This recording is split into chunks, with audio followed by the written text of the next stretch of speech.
রবিবার প্রয়াত প্রাক্তন মন্ত্রী অনিল সরকারের ৮৬তম জন্মবার্ষিকী। সারা রাজ্য জুড়েই তপশিলি জাতি সমন্বয় সমিতি সহ অন্যান্য সিপিআইএম সংগঠনগুলি যথাযোগ্য মর্যাদায় দিনটিকে পালন করেছে। কয়েকদিন ধরে বিভিন্ন সামাজিক ও সাংস্কৃতিক অনুষ্ঠানের মধ্য দিয়ে জননেতা অনিল সরকারের জন্মবার্ষিকী উদযাপন করা হচ্ছে। এদিন ত্রিপুরা তপশিলি জাতি সমন্বয় সমিতির উদ্যোগে মেলার মাঠস্থিত আম্বেদকর ভবনে প্রয়াত প্রাক্তন মন্ত্রী অনিল সরকারের জন্মবার্ষিকী উদযাপন করা হয়।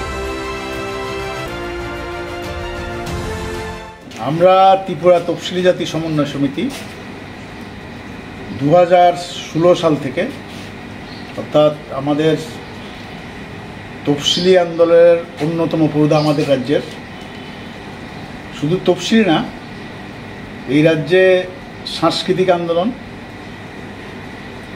শিক্ষার আন্দোলন,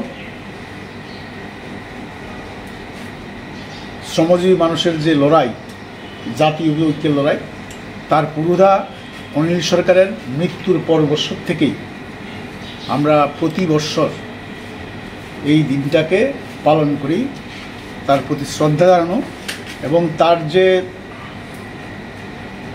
দিশা,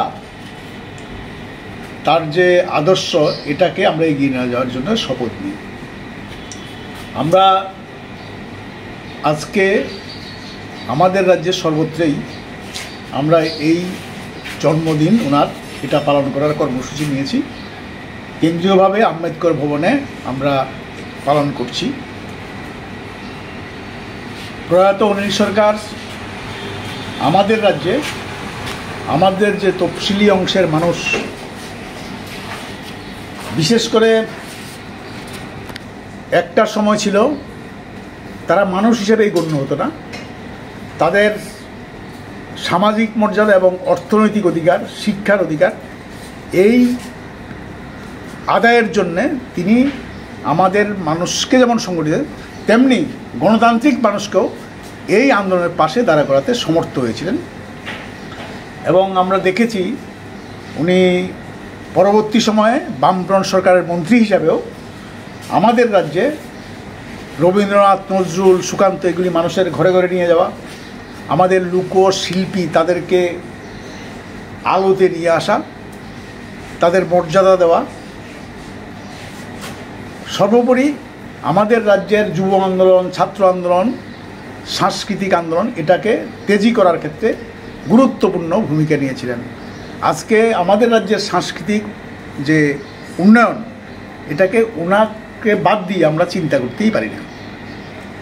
এবং শুধু তা না, আজকের দিনে আমরা আমাদের দেশে এবং আমাদের রাজ্যে আধা ফেসিস সরকার চালাচ্ছে, তাতে আমাদের তফসিলি অংশের মানুষ, সমস্ত অংশের মানুষের অধিকার আজকে হরণ করে দিচ্ছে এই সরকার। এবং আস্তে আস্তে করে অতীতের যে নিষ্পেষণ দলিত অংশের মানুষের, এটাকে আবার ফিরিয়ে আনার চেষ্টা বিজেপি দল আমাদের রাজ্যেও করছে, দেশেও করছে। এবং আমরা দেখেছি 1988 সালে এই রাজ্যে সন্ত্রাসবাদীদের কাঁধে ভর করে কংগ্রেস, বিজেপি, টিউজিএস সরকার তৈরি করেছিল। সেই সময় অনিল সরকার যে ভূমিকা নিয়েছিলেন এই জাতি উপজাতির ঐক্যের প্রশ্নে, এবং এই জোট সরকারকে পরাজিত করার জন্যে, আবার মানুষের একটা সরকার প্রতিষ্ঠিত করার জন্যে চেষ্টা করেছেন, এটা আমরা আজকে অবশ্যই স্মরণ করব। কারণ সেই সময় একটা ভিন্ন পরিস্থিতিতে কংগ্রেস, টিউজিএস সরকার তৈরি করেছিলেন। তারাও আমাদের সংবিধানকে লঙ্ঘন করে নির্বাচিত সংস্থাগুলিকে ভেঙে দিয়ে এই রাজ্যে একটা আধা ফেসিস সরকার চালানোর চেষ্টা করেছিলেন। আজকের দিনেও আমরা দেখছি 18 সালের পর থেকে নির্বাচন বলে কিছু হয় না, মানুষের কোনো গণতন্ত্রের অধিকার নাই। এই অধিকার পুনঃপ্রতিষ্ঠার জন্য আমরা যে সংগ্রাম করছি, এটাকে নিশ্চয়ই আমরা অনিল সরকার থেকে অনুপ্রাণিত হই।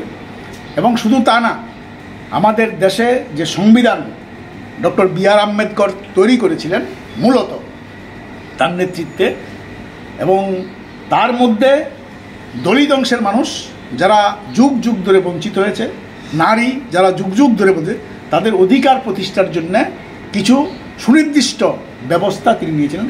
আজকে বিজেপির নেতৃত্বে যেটা বলা যায় সাম্প্রদায়িক নীতির উপর ভিত্তি করে আরএসএসের নীতিতে চলে, তারা আজকে এই সংবিধানকে নস্যাৎ করে দিয়ে পাল্টে দিয়ে আমাদের এই অর্জিত অধিকারগুলিও কেড়ে নেওয়ার চেষ্টা করছেন।